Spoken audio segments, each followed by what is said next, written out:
summit, what action will be taken against the members of parliament who are in Azimio.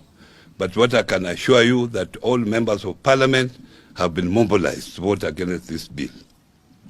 And in any event, in any event, Azimio is not in the habit of threatening members of parliament. And after this budget, which is clearly anti-people, Azimio will be busy taking the next steps.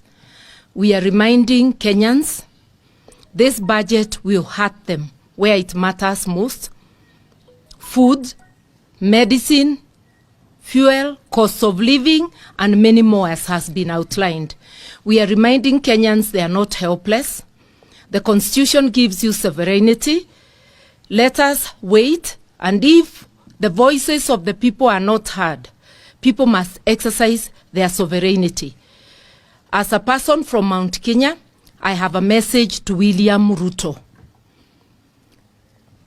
Following his utterances calling our youth Mungiki yesterday, I want to remind him that these are the same youth he requested for votes from, calling them hustlers.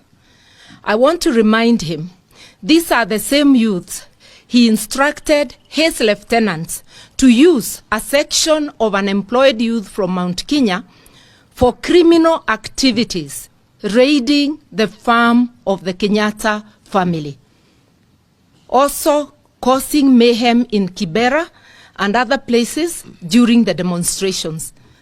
Azimio has not used our youth from Mount Kenya or from any other place for criminal activities.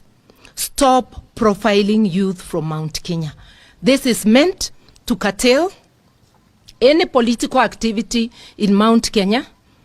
It is meant to cow us as leaders from Mount Kenya and maybe make us afraid of mobilizing. We want to tell you that constitution you opposed is the constitution of Kenya today. We will exercise our rights. We will go to Mount Kenya to discuss the budget like we will go to all other places in Kenya. You will not curtail our rights. And do not tell people of Mount Kenya or any Azimio principle like Wajakoya that he cannot visit Mount Kenya. Mount Kenya is Kenya. We are going to visit every part of this country, and you will not start zoning off places. That is the message, but Kenyans not to forget, our fate is in our hands.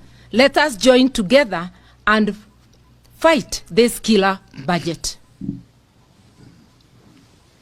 Asante sana. Sisi kutoka Mount Kenya tuna huzuni kidogo.